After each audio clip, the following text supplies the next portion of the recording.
നിങ്ങൾ ആലോചിച്ച് നോക്കൂ, കേരളത്തിലെ മുസ്ലിം ക്രൈസ്തവ കമ്മ്യൂണിറ്റികൾക്കിടയിൽ ഇത്ര അകൽച്ചയുണ്ടായ ഘട്ടം മുമ്പുണ്ടായിട്ടുണ്ടോ? അതിനുവേണ്ടി ചില സംഘടനകൾ തന്നെ പ്രവർത്തിച്ചു. ഇത്രമേൽ മുസ്ലിം വിദ്വേഷ പ്രചരണങ്ങൾ നടത്തിയ ഘട്ടം മുമ്പുണ്ടായിട്ടുണ്ടോ? അഖിലേന്ത്യാ CPM തയ്യാറാകില്ല എന്നാണ് ഞാൻ മനസ്സിലാക്കുന്നത്. കേരളത്തിൽ എന്തുകൊണ്ടാണ് പറയുന്നതെന്ന് ചോദിച്ചാൽ അങ്ങനെയാണ്. ഇപ്പൊ മലപ്പുറവുമായി ബന്ധപ്പെട്ട് മുഖ്യമന്ത്രി നടത്തിയ പ്രസ്താവനകൾ, അഭിമുഖം, ഇതൊക്കെ ഏതിലേക്കാണ് സൂചന നൽകുന്നത്? ആഭ്യന്തര വകുപ്പിന്റെ നിലപാട് എങ്ങനെയാണ്? ഇപ്പൊ AKG സെന്ററിൽ നിന്ന് ആഭ്യന്തര വകുപ്പ് നിയന്ത്രിക്കുന്നു എന്ന് മുമ്പ് പറയാം. സാമൂഹ്യ ധ്രുവീകരണ ശ്രമങ്ങളെയുമൊക്കെ അതിശക്തമായി പ്രതിരോധിച്ചുകൊണ്ടാണ്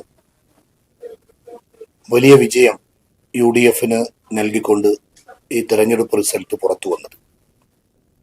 സാമൂഹ്യ ധ്രുവീകരണം നടത്തി ഭരണ തുടർച്ച നേടാനുള്ള LDF-ന്റെ ശ്രമമാണ് കേരളം പരാജയപ്പെടുത്തിയത്. ഇടതുപക്ഷം രൂപപ്പെടുത്തിയ രാഷ്ട്രീയ സാഹചര്യത്തെ ഉപയോഗപ്പെടുത്തിക്കൊണ്ട്, അഥവാ വിഭാഗീയതയും വിദ്വേഷവും ഒക്കെ വലിയ അളവിൽ പ്രചരിപ്പിച്ച് വിദ്വേഷത്തിന്റെ വിഷവിത്ത് പാകി മുളപ്പിക്കുന്ന കേരളത്തിലെ രാഷ്ട്രീയ അന്തരീക്ഷത്തെ പ്രയോജനപ്പെടുത്തിക്കൊണ്ടാണ് 3 സീറ്റുകളിൽ BJPക്ക് വിജയിക്കാനായത്. CPM സ്വീകരിച്ചത് സംഘപരിവാർ മുന്നോട്ട് വെക്കുന്ന ആശയധാരയിൽ നിന്നുകൊണ്ടുള്ള കുപ്രചരണങ്ങളാണ് കേരളത്തിൽ നടത്തിയത്. സാമുദായിക ധ്രുവീകരണവും അതുപോലെയുള്ള നിരവധിയായ ശ്രമങ്ങളും നടത്തിക്കൊണ്ടാണ് അധികാരത്തിൽ തുടരാനുള്ള ശ്രമം CPM നടത്തിയത്. കേരളം അതിനെ അതിശക്തമായി പ്രതിരോധിച്ചു. അതേപോലെ തന്നെ കേന്ദ്ര ഗവൺമെന്റിന്റെ പിന്തുണയിൽ, അഥവാ പ്രധാനമന്ത്രി ഉൾപ്പെടെയുള്ള നിരവധി നേതാക്കന്മാരുടെ സാന്നിധ്യത്തിൽ വലിയ വിദ്വേഷ പ്രചരണങ്ങളും മറ്റും പണമൊഴുക്കിയും എല്ലാ ശ്രമവും കേരളത്തിൽ BJPയും നടത്തുകയുണ്ടായി. 3 സീറ്റുകളിൽ അവർക്ക് വിജയിക്കാൻ സാധിച്ചു എന്നത് ഏറെ ഗൗരവത്തിലാണ് കേരളം കാണേണ്ടത്. കാരണം BJP വിജയിച്ച ഉത്തരേന്ത്യൻ സംസ്ഥാനങ്ങളിലൊക്കെ ഉണ്ടായിക്കൊണ്ടിരിക്കുന്ന സ്ഥിതിഗതികൾ വെച്ചുകൊണ്ട് തന്നെയാണ് ആ വിലയിരുത്തലിലേക്ക് ഞങ്ങൾ എത്തുന്നത്. കഴിഞ്ഞ 10 വർഷം കേരളം ഭരിച്ച ഇടതുപക്ഷ സർക്കാർ, പ്രത്യേകിച്ചും ആഭ്യന്തര വകുപ്പ്, RSS ദാസ്യത്തിലൂടെയാണ് മുന്നോട്ട് പോയത്. ഇത് ഞങ്ങളുടെ മാത്രം അഭിപ്രായമല്ല. ഇടതുപക്ഷത്തിലെ സമുന്നത നേതാക്കന്മാർ വരെ പല ഘട്ടങ്ങളിൽ ഈ അഭിപ്രായം മുന്നോട്ട് വെച്ചിട്ടുണ്ട്. ആനി രാജയുടെ അഭിപ്രായ പ്രകടനം നിങ്ങളുടെ മുമ്പിലുണ്ട്. മുമ്പ് സഖാവ് കോടിയേരി പറഞ്ഞ ചില അഭിപ്രായ പ്രകടനങ്ങളുണ്ട്. എന്ന് പറഞ്ഞാൽ ആഭ്യന്തര വകുപ്പ് കൈകാര്യം ചെയ്യുന്നത് വംശീയ വിദ്വേഷത്തിന്റെ സ്വഭാവത്തിൽ കേരളത്തെ നയിക്കുന്നവരാണ് എന്ന പ്രചരണം ശക്തമാണ്. മുസ്ലിം അപരവൽക്കരണം നടത്തുക, വിദ്വേഷ പ്രചരണങ്ങൾ നടത്തുക, വംശീയാക്ഷേപങ്ങളും വർഗീയ പ്രചരണങ്ങളും ഒക്കെ നടത്തുന്നവരെ വലിയ അളവിൽ പ്രോത്സാഹിപ്പിക്കുക, ഇത്തരം ഒരുപാട് നയങ്ങളും രീതികളുമാണ് ഇടതുപക്ഷ ഗവൺമെന്റും വിശേഷിച്ചും CPM-ഉം സ്വീകരിച്ചത്. ഈ ധ്രുവീകരണ രാഷ്ട്രീയം അംഗീകരിക്കുകയില്ല എന്ന വലിയ താക്കീതാണ് കേരളം നൽകിയത് എന്ന് ഈ റിസൾട്ട് വിലയിരുത്തിയാൽ നമുക്ക് മനസ്സിലാക്കാൻ സാധിക്കും. BJPക്ക് വിജയമുണ്ടായി. CPM നടത്തിയ കുപ്രചരണങ്ങളും വിദ്വേഷ പ്രചരണങ്ങളും ഒക്കെ മെയ്യനങ്ങാതെ വിജയം കൊയ്യാൻ വഴിയൊരുക്കുന്ന രീതിയിലാണ് ഈ പ്രചരണങ്ങളൊക്കെ കേരളത്തിൽ ഇഫക്റ്റ് ചെയ്തത് എന്ന് 3 വിജയം മുന്നിൽ വെച്ചുകൊണ്ട് നമുക്ക് വിലയിരുത്താൻ സാധിക്കും. CPM ഒരുപാട് വാഗ്ദാനങ്ങൾ നൽകി. ജനക്ഷേമ പ്രവർത്തനങ്ങളെ കുറിച്ചുള്ള നിരവധിയായ പ്രസ്താവനകൾ നടത്തി. കണ്ണിൽ പൊടിയിടാനുള്ള ഇത്തരം ശ്രമങ്ങൾക്കു പകരം കേരളത്തിന്റെ സാമൂഹ്യ അന്തരീക്ഷത്തെ കാത്തിരക്ഷിക്കണം, സൗഹൃദാന്തരീക്ഷത്തെ കാത്തിരക്ഷിക്കണം എന്ന വിശാല താല്പര്യത്തോടെയാണ് കേരളം മുന്നോട്ട് പോയത്. അതിന്റെ വലിയ റിസൾട്ടാണ് ഉണ്ടായത്. അത്തരമൊരു മുന്നേറ്റം ഉണ്ടാകുവാനുള്ള കാരണം തന്നെ കേരളത്തിലെ മതനിരപേക്ഷ ബോധമുള്ള ജനാധിപത്യ വിശ്വാസികൾ ഇടതുപക്ഷത്തിന്റെ നരേറ്റീവുകളെ സമ്പൂർണമായി പരാജയപ്പെടുത്തുക എന്ന ലക്ഷ്യത്തോടെ മുന്നോട്ട് പോയതിന്റെ അടിസ്ഥാനത്തിലാണ് ഉണ്ടായത്. അപ്പൊ മതനിരപേക്ഷതയെയും സഹവർത്തിത്വത്തെയും കാത്തുരക്ഷിക്കുന്ന ഒരു നിലപാട് ആണ് കേരളം ഉയർത്തിപ്പിടിച്ചത്. BJPയുടെ പരാജയം ഉറപ്പുവരുത്താൻ ഞങ്ങളുൾപ്പെടെ പലരും ശ്രമിച്ചിരുന്നു. കേരളത്തിൽ 10ഓളം മണ്ഡലങ്ങൾ BJPക്ക് ജയസാധ്യതയുള്ളതായി വിലയിരുത്തുകയും വളരെ സൂക്ഷ്മമായ പ്രവർത്തനങ്ങൾ അവിടെ വെൽഫെയർ പാർട്ടി സംഘടിപ്പിക്കുകയും ചെയ്തിരുന്നു. അതിൽ 5ഇടങ്ങളിൽ ഇടതുപക്ഷത്തിന്റെ ഭാഗമായി നിന്നുകൊണ്ട് തന്നെയാണ്, അവർക്ക് വോട്ട് നൽകിക്കൊണ്ട് തന്നെയാണ് ഞങ്ങൾ ആ പ്രവർത്തനത്തിൽ ഇടപെട്ടത്. നിർഭാഗ്യവശാൽ 3ഇടങ്ങളിൽ CPMന് വിജയിക്കാൻ സാധിച്ചില്ല. അതൊരു ദൗർഭാഗ്യകരമായ കാര്യമാണ്. CPMന്റെ സിറ്റിംഗ് സീറ്റുകളാണ് നഷ്ടപ്പെട്ടത്. അവിടെ ഇടതുപക്ഷത്തിന്റെ സിറ്റിംഗ് സീറ്റുകളാണ് നഷ്ടപ്പെട്ടത്. ഞങ്ങൾ ഉൾപ്പെടെ അവിടെ ഇടതുപക്ഷം വിജയിക്കണമെന്ന നിലപാടിലാണ് മുന്നോട്ട് പോയത്. അത് എന്തുകൊണ്ട് സംഭവിച്ചു എന്ന് ഗൗരവത്തിൽ കേരളം വിലയിരുത്തേണ്ടതാണ്. അതേസമയം കാസർഗോഡും മഞ്ചേശ്വരവും പാലക്കാടും ഉൾപ്പെടെ UDFും BJPയും ശക്തമായി ഏറ്റുമുട്ടിയ മണ്ഡലങ്ങളിൽ UDFന് വിജയം ഉറപ്പിക്കാൻ സാധിച്ചു. ഒരുപാട് പ്രചരണങ്ങളും പല രീതിയിലുള്ള ചർച്ചകളുമൊക്കെ കേരളത്തിൽ ഉണ്ടായ മണ്ഡലങ്ങളാണിവ. പക്ഷേ പ്രബുദ്ധമായ മതനിരപേക്ഷ വോട്ടർമാർ ഒരുമിച്ച് നിന്നതിന്റെ അടിസ്ഥാനത്തിലാണ് അവിടങ്ങളിൽ ശ്രദ്ധേയമായ വിജയം മതനിരപേക്ഷ ചേരികൾക്ക് ഉണ്ടാക്കിയെടുക്കാൻ സാധിച്ചത്. BJPയുടെ ഒരു കോർപ്പറേറ്റ് ശൈലിയിൽ പ്രവർത്തിക്കുന്ന സംഘടനയോട് ചേർന്നുകൊണ്ടാണ് തെരഞ്ഞെടുപ്പിനെ അഭിമുഖീകരിച്ചത്. 2020 ഒരു രാഷ്ട്രീയ പാർട്ടിയാണോ എന്നത് ഇനിയും വിലയിരുത്തപ്പെടേണ്ടതാണ്. ഒരു നാട്ടിലുണ്ടായ സമരവുമായി ബന്ധപ്പെട്ട്, അവരുടെ തന്നെ സ്വന്തം കമ്പനിക്കെതിരെ ഉണ്ടായ സമരവുമായി ബന്ധപ്പെട്ടുണ്ടായ പാർട്ടിയാണ്. പിന്നെ രാഷ്ട്രീയ പാർട്ടിയായി മാറി തദ്ദേശ സ്ഥാപനങ്ങളിൽ ഭരണ മേഖലയിലെത്തി ഏറ്റവും ഒടുവിൽ BJPയുമായി സഹകരിക്കുന്ന ലൈനിലേക്കെത്തി. പക്ഷെ ആ ഒരു വിദ്വേഷ രാഷ്ട്രീയവും കോർപ്പറേറ്റ് ശക്തികളും കോർപ്പറേറ്റ് രാഷ്ട്രീയ പാർട്ടിയും കൈകോർത്ത് പോയിട്ടും അവിടങ്ങളിലൊന്നും അവർക്ക് വിജയിക്കാൻ സാധിച്ചില്ല എന്നത് ശ്രദ്ധേയമായൊരു കാര്യമാണ്. തീർച്ചയായും കേരളത്തിൽ കഴിഞ്ഞ 10 വർഷം, അല്ലെങ്കിൽ വിശേഷിച്ചും അവസാനത്തെ 5 വർഷത്തെ പ്രവർത്തനങ്ങൾ വിലയിരുത്തിയാൽ വിവിധ ജനവിഭാഗങ്ങൾക്കിടയിൽ അനൈക്യം സൃഷ്ടിക്കാൻ വലിയ ശ്രമങ്ങൾ ഉണ്ടായി. ഹിന്ദു മുസ്ലിം ഐക്യം തകർക്കാൻ ശ്രമിച്ചു. പ്രത്യേകിച്ചും മലപ്പുറം ജില്ലക്കെതിരെയുള്ള വലിയ ദുരാരോപണങ്ങളും വലിയ വിദ്വേഷ പ്രചരണങ്ങളും നടത്തി. അവരെയെല്ലാം സ്വീകരിക്കുന്ന നയം LDF സ്വീകരിച്ചു, മുഖ്യമന്ത്രി ഉൾപ്പെടെ. മലപ്പുറം ജില്ലയിലൊക്കെ വലിയ തിരിച്ചടിയാണ് CPMനുണ്ടായിരിക്കുന്നത്, ഇടതുപക്ഷത്തിനുണ്ടായിരിക്കുന്നത്. ഒരുപക്ഷെ അത് വിദ്വേഷ പ്രചാരകരെ പൂവിട്ട് പൂജിച്ചവർക്ക് മലപ്പുറം ജില്ലയിൽ ഇടമില്ല എന്ന് പ്രഖ്യാപിക്കുന്ന റിസൾട്ടാണ് അവിടെ നമുക്ക് കാണാൻ സാധിക്കുന്നത്.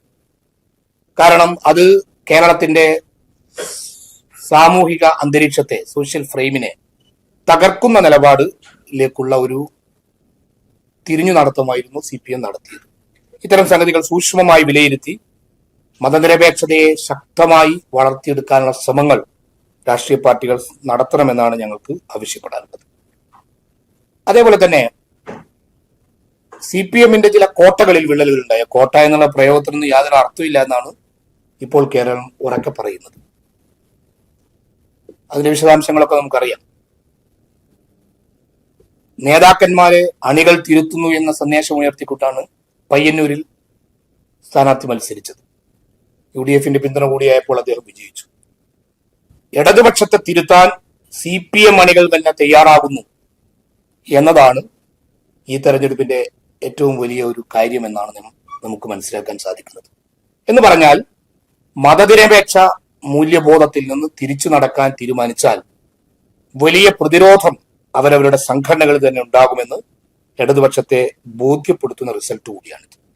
തീർച്ചയായും ഈ തെരഞ്ഞെടുപ്പിൽ വെൽഫെയർ പാർട്ടി അതിൻ്റെതായ സംവിധാനങ്ങൾ പ്രയോജനപ്പെടുത്തി വർക്ക് ചെയ്തിരുന്നു. അതിൻ്റെതായ റിസൾട്ടും കേരളത്തിൽ ഉണ്ടായിട്ടുണ്ട്. കഴിഞ്ഞ 10 വർഷത്തെ പ്രവർത്തനങ്ങളെല്ലാം വിലയിരുത്തി, ഭരണകൂടത്തെ വിലയിരുത്തി, പ്രത്യേകിച്ചും സാമൂഹ്യ മേഖലയിലും വിവിധ മതജന വിഭാഗങ്ങൾക്കിടയിൽ ഉണ്ടാക്കാൻ ശ്രമിച്ച ഭിന്നിപ്പുകളും മറ്റുമൊക്കെ മനസ്സിലാക്കിക്കൊണ്ടൊരു ശക്തമായ നിലപാട് എടുക്കുന്ന ഗവൺമെന്റ് രൂപപ്പെടും എന്നാണ് ഞങ്ങൾ പ്രതീക്ഷിക്കുന്നത്. ജനകീയ സമരങ്ങളെ അടിച്ചമർത്തുന്ന നിലപാടുണ്ടായി. ആശാവർക്കർമാർ ഉൾപ്പെടെ വലിയ ആവശ്യങ്ങൾ ഉന്നയിച്ച് സമരം നടത്തിയിട്ടും അതിനെയൊന്നും മുഖവിലക്കെടുക്കാത്ത അവസ്ഥയുണ്ടായി.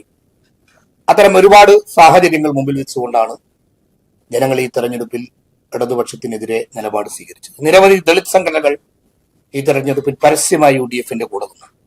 അതിന്റെ കാരണം ഗ്രാന്റ് ഉൾപ്പെടെ നിഷേധിക്കപ്പെടുകയും ഇവിടുത്തെ പിന്നോക്ക ജനവിഭാഗങ്ങളുടെ കൂടെ നിൽക്കുന്നതിനു പകരം അവരുടെ അവകാശങ്ങളെ സംരക്ഷിക്കുന്നതിനു പകരം നിലപാടെടുത്തപ്പോഴുള്ള ഒരു തിരിച്ചടി കൂടിയാണത് എന്ന് നമുക്ക് മനസ്സിലാക്കാൻ സാധിക്കും. 2 കാര്യങ്ങളാണ് നമുക്ക് സൂചിപ്പിക്കാനുള്ളത്. ഒന്ന്, വരാൻ പോകുന്ന ഗവൺമെന്റ് ഈ 10 വർഷം കേരളത്തിൽ CPM-ന്റെ നേതൃത്വത്തിൽ നടന്ന ഈ ദുർഭരണം, സാമൂഹ്യ മേഖലയിൽ ഉൾപ്പെടെ ഉണ്ടാക്കിയ അപകടങ്ങൾ, പരിക്കുകൾ തിരുത്തുകയും ഒരു വിശാലമായ സ്വഭാവത്തിൽ കേരളത്തിന്റെ മുന്നേറ്റത്തിന് പങ്കുവഹിക്കാൻ കഴിയും വിധമുള്ള ഗവൺമെന്റ് രൂപപ്പെടുമെന്ന് നമ്മൾ പ്രതീക്ഷിക്കുക. അതേപോലെ തന്നെ തിരുവനന്തപുരം കോർപ്പറേഷൻ കഴിഞ്ഞ പഞ്ചായത്ത് തെരഞ്ഞെടുപ്പിന്റെ ഘട്ടത്തിലാണ് നമുക്ക് നഷ്ടപ്പെട്ടത്. അന്ന് അതിനു മുമ്പ് തന്നെ അവിടെ ഉണ്ടായ ഒരുപാട് വിഷയങ്ങൾ ഞങ്ങൾ ഉന്നയിച്ചിരുന്നു. 17,000 വോട്ടുള്ള മണ്ഡലം, പ്രത്യേകിച്ചും നമ്മുടെ ഭീമാപ്പള്ളി ഭാഗത്തൊക്കെ അങ്ങനെയുള്ള അവസ്ഥ ഞങ്ങൾ ഇവിടെ തന്നെ പത്രസമ്മേളനം നടത്തിയ പ്രഖ്യാപിച്ചിരുന്നു. അതേപോലെ തന്നെ ചെറിയ വോട്ടിന് വിജയിക്കാവുന്ന മണ്ഡലങ്ങൾ, അങ്ങനെ എന്തോ ഒരു അഡ്ജസ്റ്റ്മെന്റ് അന്നുണ്ടായിരുന്നോ എന്ന് ചോദിച്ചാൽ നിഷേധിക്കാൻ കഴിയാത്ത വിധമുള്ള അവസ്ഥ കൂടി ഉണ്ടായിരുന്നു. CPM-ന്റെ കയ്യിൽ ഉണ്ടായിരുന്ന തിരുവനന്തപുരം കോർപ്പറേഷൻ നഷ്ടപ്പെട്ടു. ഇപ്പോൾ CPM-ന്റെ കയ്യിലുണ്ടായിരുന്ന 3 മണ്ഡലങ്ങൾ കൂടി നഷ്ടപ്പെട്ടിരിക്കുകയാണ്. അതിൽ 2 തിരുവനന്തപുരത്തിന്റെ മേഖലയിലുള്ളത് തന്നെയാണ്. 3 ഒരുപക്ഷെ തിരുവനന്തപുരം മേഖലയിലുള്ളതാണ്, കൊല്ലത്താണെങ്കിൽ. അതുകൊണ്ട് സൂക്ഷ്മമായി ഇതിന്റെ വിശകലനം നടത്തണം. മതനിരപേക്ഷ പാർട്ടികൾ, വിശേഷിച്ചും CPM, എന്തുകൊണ്ട് ഇത് സംഭവിച്ചു എന്നതൊക്കെ സൂക്ഷ്മമായി വിശകലനം നടത്തിയിട്ട് അതിനെ മറികടക്കാൻ കഴിയുന്ന വിശാലമായ മുന്നേറ്റം ഉണ്ടാകണമെന്ന് തന്നെയാണ് നമുക്ക് പറയാൻ പറ്റും. പക്ഷെ ഇതിനെയൊക്കെ വീണ്ടും വർഗീയ പ്രചരണങ്ങളിലൂടെയും മറ്റും നേരിടാൻ തീരുമാനിച്ചാൽ, ഒരു പാഠവും പഠിക്കാൻ തീരുമാനിക്കുന്നില്ലെങ്കിൽ വലിയ പ്രതിസന്ധിയായിരിക്കും ഇടതുപക്ഷത്തിനും CPM-നൊക്കെ നേരിടാനുള്ളത് എന്നുകൂടി സൂചിപ്പിക്കുക. വെൽഫെയർ പാർട്ടിയുടെ നിലപാടുകളെ ജനങ്ങളിലെത്തിക്കുകയും വലിയ പിന്തുണ അതിന് ഉണ്ടാവുകയൊക്കെ ചെയ്തിട്ടുണ്ട്. അതിനെല്ലാം സഹകരിച്ച മുഴുവൻ സുഹൃത്തുക്കളുടെയും പങ്കാളിത്തമോ വലിയ നന്ദിയോടെ ഓർമ്മിക്കുന്നു. പ്രത്യേകിച്ചും കേരള ജനത നൽകിയ ഈ വലിയ ഒരു പിന്തുണ മറ്റെല്ലാറ്റിനുമപ്പുറം വിദ്വേഷ രാഷ്ട്രീയത്തിനെതിരെ കേരളത്തിന്റെ ഒരു കയ്യൊപ്പ് എന്ന നിലക്ക് തന്നെയാണ് ഞങ്ങൾ ഇതിനെ മനസ്സിലാക്കുന്നത്. BJP-യും CPM-ഉം തമ്മിലുള്ള ഡീൽ എന്നത് വെൽഫെയർ പാർട്ടി ഉൾപ്പെടെയുള്ള പ്രചരണത്തിലൂടെ പൊളിച്ചടുക്കിയ ഒരു കാര്യമാണ്. അതായത് അത്തരമൊരു ഡീല് പ്രയോഗവൽക്കരിക്കാൻ കഴിയാത്ത വിധമുള്ള ഒരു സാമൂഹ്യ അന്തരീക്ഷം കേരളത്തിൽ രൂപപ്പെട്ടു. എന്തുകൊണ്ടാണ് CPM-ന്റെ സിറ്റിംഗ് സീറ്റുകൾ നഷ്ടപ്പെട്ടത് എന്ന് വളരെ ഗൗരവത്തിൽ CPM ഉൾപ്പെടെ പഠിക്കണം. കാരണം ഒരു മതനിരപേക്ഷ കേരളത്തിൽ 0 എന്ന നമ്പറിൽ നിന്ന് 3-ലേക്ക് BJP എത്തി എന്നത് ഗൗരവത്തിലാണ് ഞങ്ങൾ കാണുന്നത്. ഈ 3 മണ്ഡലങ്ങളിലും വെൽഫെയർ പാർട്ടി CPM-ന് അനുകൂലമായ നിലപാടാണ് സ്വീകരിച്ചത്. പ്രചരണ പ്രവർത്തനങ്ങളും വോട്ട് സമാഹരിക്കാനുള്ള വർക്കുകളൊക്കെ നടത്തിയിരുന്നു. പക്ഷെ അത് വിജയത്തിലേക്ക് എത്തിയില്ല. അത് കുറെ ഗൗരവത്തിൽ കാണേണ്ട കാര്യമാണ്. ആ പഠനം അവർ നടത്തുമെന്നാണ് ഞങ്ങൾ പ്രതീക്ഷിക്കുന്നത്. സിറ്റിംഗ് സീറ്റുകൾ നഷ്ടപ്പെട്ടത് ഗൗരവത്തിലാണ് CPM കാണുക എന്ന് തന്നെയാണ് ഞങ്ങൾ പ്രതീക്ഷിക്കുന്നത്. ഈ വർഗീയ ധ്രുവീകരണം നടത്താൻ ശ്രമിക്കുന്നവർ അല്ലെങ്കിൽ വർഗീയ പരാമർശങ്ങൾ നടത്തുന്നവരെ പിന്തുണക്കുന്ന ഒരു നിലപാട് CPM സ്വീകരിച്ചു എന്ന് പറഞ്ഞു. അപ്പോൾ CPM ആണെങ്കിലും LDF ആണെങ്കിലും പറയുന്നത് കഴിഞ്ഞ 10 വർഷം കേരളത്തിലൊരു വർഗീയ കലാപം ഉണ്ടായിരുന്നു. വർഗീയ കലാപം കേരളത്തിൽ ഉണ്ടായില്ല എന്നൊക്കെയുള്ള വിശകലനങ്ങൾ നടത്തേണ്ട. പക്ഷേ കേരളത്തിന്റെ സാമൂഹ്യ മണ്ഡലത്തിൽ വലിയ പ്രശ്നങ്ങൾ ഉണ്ടാകുന്ന നിലപാടാണ് സ്വീകരിച്ചത്. നിങ്ങൾ ആലോചിച്ച് നോക്കൂ, കേരളത്തിലെ മുസ്ലിം ക്രൈസ്തവ കമ്മ്യൂണിറ്റികൾക്കിടയിൽ ഇത്ര അകൽച്ചയുണ്ടായ ഘട്ടം മുമ്പുണ്ടായിട്ടുണ്ടോ? അതിനുവേണ്ടി ചില സംഘടനകൾ തന്നെ പ്രവർത്തിച്ചു. ഇത്രമേൽ മുസ്ലിം വിദ്വേഷ പ്രചരണങ്ങൾ നടത്തിയ ഘട്ടം മുമ്പുണ്ടായിട്ടുണ്ടോ? പരിശോധിക്കപ്പെടേണ്ടതാണ്. എന്ന് പറഞ്ഞാൽ അത്തരം പ്രചരണങ്ങൾ നടത്തുന്നവർ സ്വീകാര്യരായി മാറുന്നു. ഇടതുപക്ഷം മുമ്പ് ആ ലൈൻ സ്വീകരിക്കാറില്ലല്ലോ.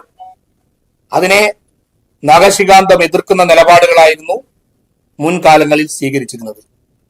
10 വർഷം, വിശേഷിച്ചും അവസാനത്തെ 5 വർഷം ആ നിലപാടുകളൊക്കെ മാറിയത് എന്തുകൊണ്ടാണ്? അതിനുള്ള തിരിച്ചടിയാണിത്. ഇത് വലിയൊരു കാര്യമാണ്. ഇപ്പൊ നിങ്ങൾ ആലോചിച്ചൊക്കെ കാണാം, ഉത്തരേന്ത്യയിലൊക്കെ BJP അധികാരത്തിൽ വരാൻ പ്രയോഗിച്ച അതേ ടൂളുകൾ പ്രയോഗിക്കുക. ഇപ്പോൾ ഗുജറാത്തിൽ അഹമ്മദ് പട്ടേൽ മുഖ്യമന്ത്രിയാകുമെന്ന് മുമ്പേ പ്രചരിപ്പിച്ചിരുന്നു. അത് അവരുടെ പ്രചരണ മാർഗമായിരുന്നു. കേരളത്തിൽ ചില മുസ്ലിം പേരുള്ള രാഷ്ട്രീയ ലീഡർഷിപ്പിനെ, കുഞ്ഞാലിക്കുട്ടിയെ, മറ്റു പലരെയും ഉയർത്തിപ്പിടിച്ചുകൊണ്ടുള്ള ചർച്ചകൾ ആരാണോ ഉണ്ടാക്കുന്നത്? CPM ആണ്. ഞങ്ങൾ തന്നെ ഈ പിന്തുണ പ്രഖ്യാപിച്ചപ്പോൾ പലയിടങ്ങളിലും പല കാൻഡിഡേറ്റുകളെ കുറിച്ചും വെൽഫെയർ പാർട്ടി നോമിനിയാണ് എന്നൊക്കെ പ്രചരിപ്പിക്കാൻ തുടങ്ങി. ഞങ്ങൾ UDF പിന്തുണ പ്രഖ്യാപിച്ചതുപോലെ മുമ്പ് LDF പിന്തുണ പ്രഖ്യാപിച്ചിരുന്നു.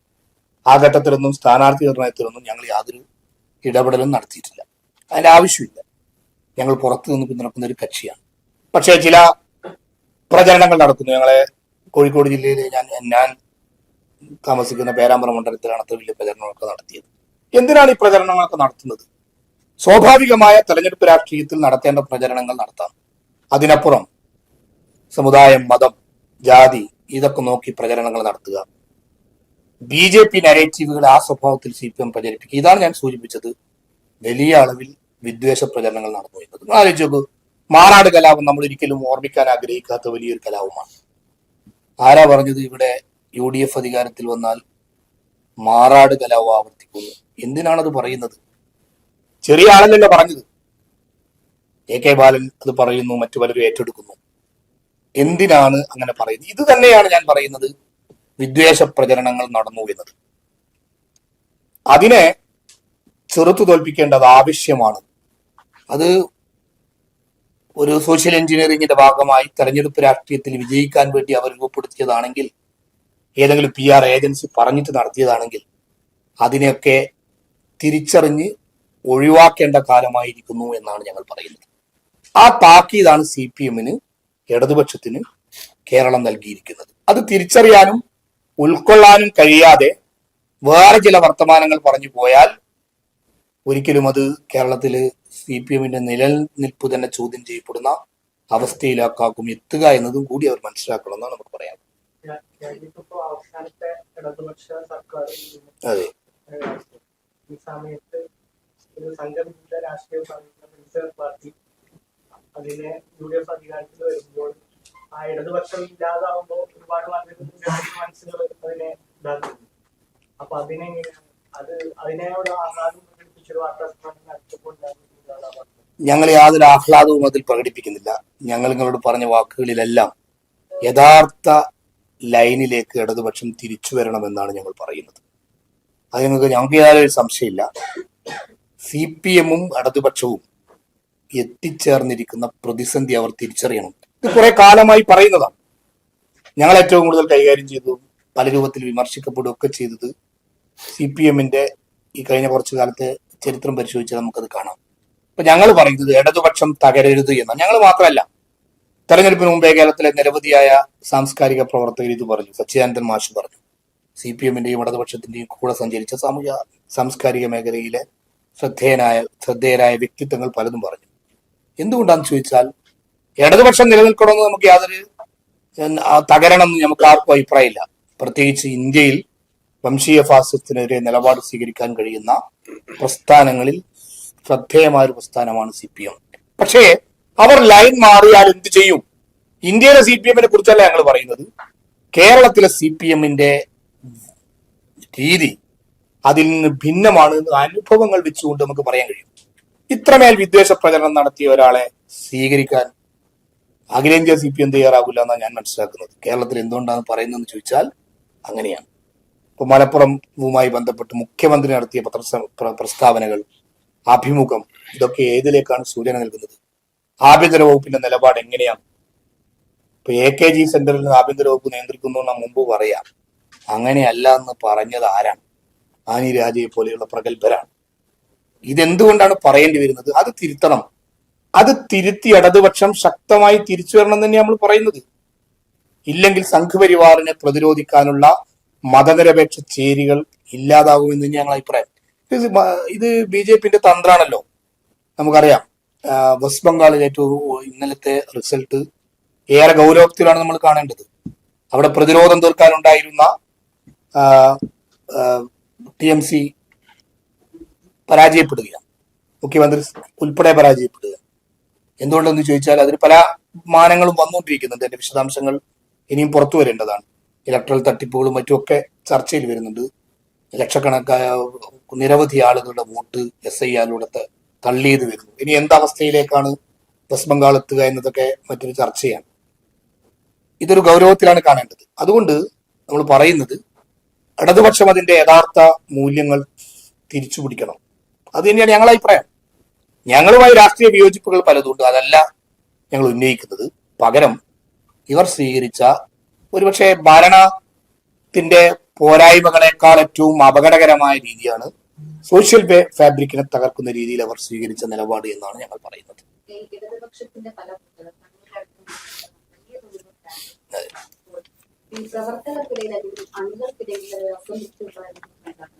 അതാ ഞാൻ സൂചിപ്പിച്ചത്. എനിക്കറിയാലോ, പിന്നെ പയ്യന്നൂര്, തളിപ്പറമ്പ്, അമ്പലപ്പുഴ ഇടതുപക്ഷത്തിൽ നിന്ന് ഇങ്ങനെ സാധാരണ ആളുകൾ വിട്ടുപോയി സ്വതന്ത്രരായി മത്സരിച്ച് UDF നിന്നും ജയിക്കുന്ന സാഹചര്യം ഒരിക്കലും കേരളത്തിൽ മുമ്പ് ഇതുപോലെ ഉണ്ടായിട്ടില്ല. ചെറിയ രൂപത്തിലൊക്കെ ഉണ്ടായിട്ടുണ്ടെങ്കിലും പക്ഷെ ഇതൊരു വലിയ താക്കീതാണ്. അത് നമ്മുടെ പയ്യന്നൂരിലെ സ്ഥാനാർത്ഥി നിയുക്ത MLA തന്നെ പറഞ്ഞ പോലെ നേതൃത്വത്തെ അണികൾ തിരുത്തുന്നു എന്ന പുസ്തകം അതൊരു താക്കീതാണ്.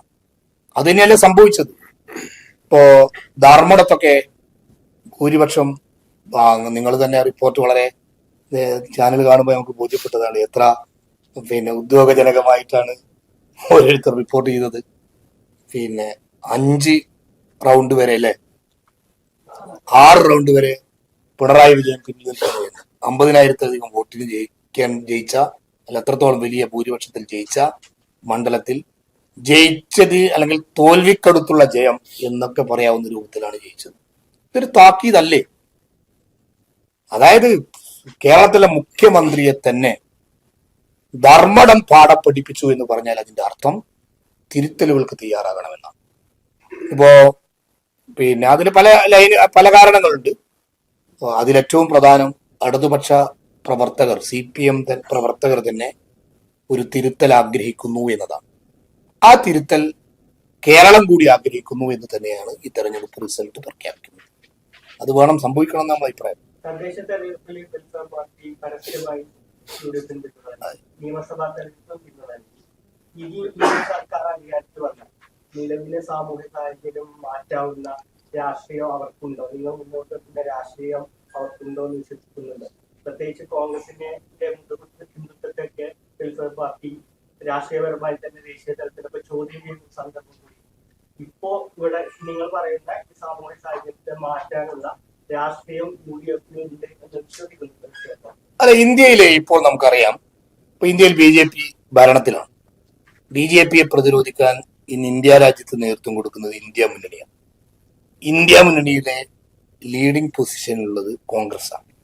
കേരളത്തിൽ UDF അത്തരമൊരു പൊളിറ്റിക്സിൽ ലൈനിലേക്കാണ് ഇപ്പോൾ പ്രവർത്തിച്ചു കൊണ്ടിരിക്കുന്നത്.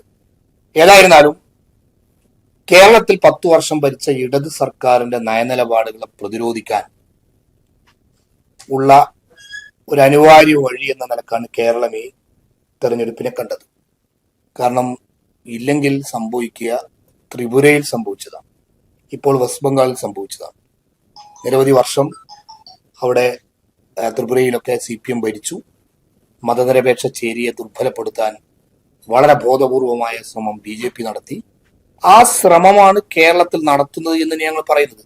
ഇപ്പൊ റിസൾട്ടിന്റെ തലേ ദിവസം ഇതിലേതോ ഒരു ചാനലിന്റെ ചർച്ചയിൽ BJPയുടെ ഒരു നേതാവ് പറഞ്ഞിരുന്നു, തുടർഭരണം BJP തുടർഭരണം ആഗ്രഹിക്കുന്നു, അത് ആഗ്രഹിക്കുന്നവർ LDFന് വോട്ട് ചെയ്യുന്നു.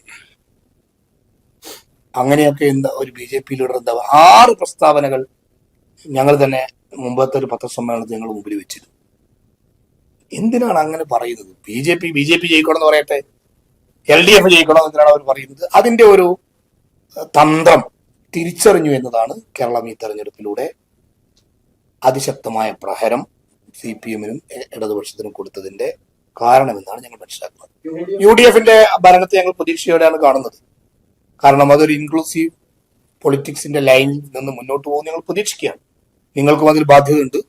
കേരളത്തോട് പല രീതിയിൽ പറഞ്ഞ കാര്യങ്ങളെ ആ സ്വഭാവത്തിൽ നിന്ന് മുന്നോട്ട് കൊണ്ടുപോകുന്ന ഒരു ഗവൺമെന്റ് ഉണ്ടാകും എന്ന് തന്നെയാണ് ഞങ്ങളുടെ പ്രതീക്ഷ. യുഡിഎഫിന്റെ വിജയത്തിൽ ഒരു പാർട്ടായിരുന്നു വെൽഫെയർ പാർട്ടി. ഒരു കാലഘട്ടം അങ്ങോട്ടും ഇങ്ങോട്ടും ആണ് എന്നാണ് നമ്മുടെ നാട്ടുപുറത്തുള്ളവർ പറയുന്നത്. പണ്ട് എൽഡിഎഫിന്റെ കൂടെ ജമാഅത്ത് ഇസ്ലാമി ഒപ്പം നിന്ന സമയത്ത് ചില ബോർഡുകൾ, സഞ്ചാര കമ്മിറ്റി, പലരുടെ കമ്മിറ്റി, കമ്മിറ്റി ഒക്കെ ഒരു പ്രാതിനിധ്യം ജമാഅത്ത് ഇസ്ലാമിക്ക് ഉണ്ടായിരുന്നു. അതില്ല. ഇന്ന് അത്തരം ചില പ്രതീക്ഷകളോ ആഗ്രഹങ്ങളോ പാർട്ടിക്കുണ്ടോ? വെൽഫെയർ പാർട്ടി നിങ്ങൾക്ക് അറിയാവുന്ന പോലെ 15 വർഷമായി രൂപീകരിക്കപ്പെട്ടിട്ട് ഞങ്ങൾ ആദ്യമായി സഹകരിച്ചത് LDF-ഉമായിട്ടാണ്, CPM-ഉമായിട്ടാണ്. ഞങ്ങൾ ആ ഘട്ടത്തിൽ പഞ്ചായത്ത് ഇലക്ഷൻ അവരുമായി ധാരണയായിട്ടുണ്ട്, പ്രാദേശിക നീക്കുപോക്കുകൾ ഉണ്ടാക്കിയിട്ടുണ്ട്. അത്തരം പ്രാദേശിക നീക്കുപോക്കുകൾ UDF-ഉമായി നമ്മൾ ഉണ്ടാക്കിയിട്ടുണ്ട്. ഞങ്ങൾ മുന്നണിയുടെ അകത്തുള്ളൊരു കക്ഷിയല്ല. രാഷ്ട്രീയ കാരണങ്ങളാൽ, ഞാൻ നേരത്തെ വിശദീകരിച്ച രാഷ്ട്രീയ കാരണങ്ങളാൽ UDF-ന് പിന്തുണ കൊടുത്തതാണ്. അത് ഒരു പാലം അങ്ങോട്ടും ഇങ്ങോട്ടും ഇടുന്ന തിയറി ഇതിന് ഇപ്പോൾ ബാധകമല്ല. ആ രീതിയിലേക്കല്ല ഞങ്ങളുടെ പിന്തുണ നമ്മൾ കാണുന്നത്.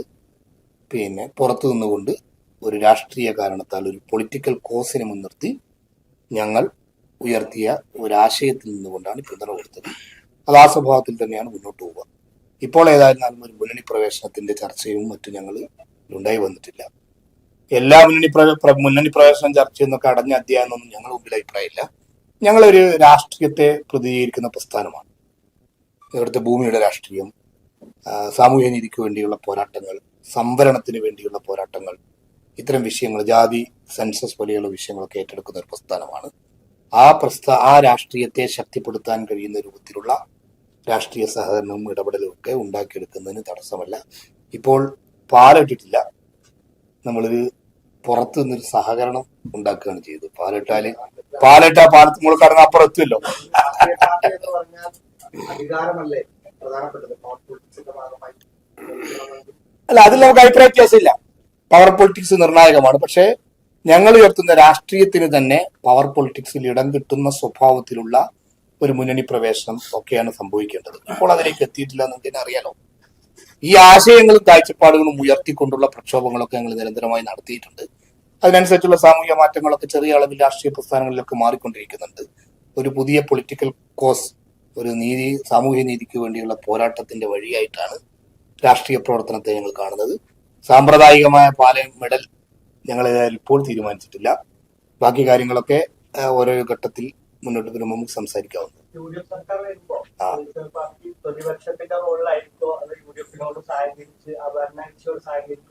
അല്ല, ഞങ്ങൾ ഒന്ന് പ്രത്യേകിച്ച് ഇപ്പോൾ അത് വ്യക്തമാക്കേണ്ടതില്ല. കാരണം നമുക്ക് ആശയപരമായി വിയോജിപ്പുണ്ടാകുന്ന ഒരു ലൈനിൽ UDF പോകില്ല എന്നാണ് ഞങ്ങൾ മനസ്സിലാക്കുന്നത്. കാരണം ഞങ്ങളുടെ മാത്രം ഒരു പിന്തുണയല്ല കേരളത്തിന്റെ പിന്തുണയാണ്.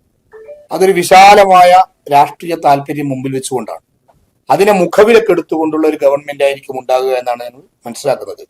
എന്തെങ്കിലുമൊക്കെ സംഭവിച്ചിട്ടുണ്ടെങ്കിൽ അപ്പോഴല്ലേ നോക്കേണ്ടത്. ഇപ്പോൾ നമുക്ക് പ്രതീക്ഷയാണ്. ഇപ്പോൾ തന്നെ എന്തിനാ എല്ലാ പ്രതീക്ഷയും ഇല്ലാതെ തച്ചുടക്കുന്നു. നമ്മൾ ആഗ്രഹിക്കുന്നത് കേരളത്തിലെ ജനം നൽകിയ ഈ വലിയ മാൻഡേറ്റ്, ഈ പിന്തുണ വലിയ ഒരു ആശയപരമായ മുന്നേറ്റമായി UDF മനസ്സിലാക്കുകയും മുന്നോട്ട് പോവുകയും ചെയ്യുന്നതാണ്. അത് തന്നെയാണ് നമ്മൾ ആഗ്രഹവും. അതിനെ തിരുത്താനൊക്കെ നിങ്ങളൊക്കെ ഉണ്ടല്ലോ, പോരായ്മകൾ വരുമ്പോൾ തിരുത്താനൊക്കെ.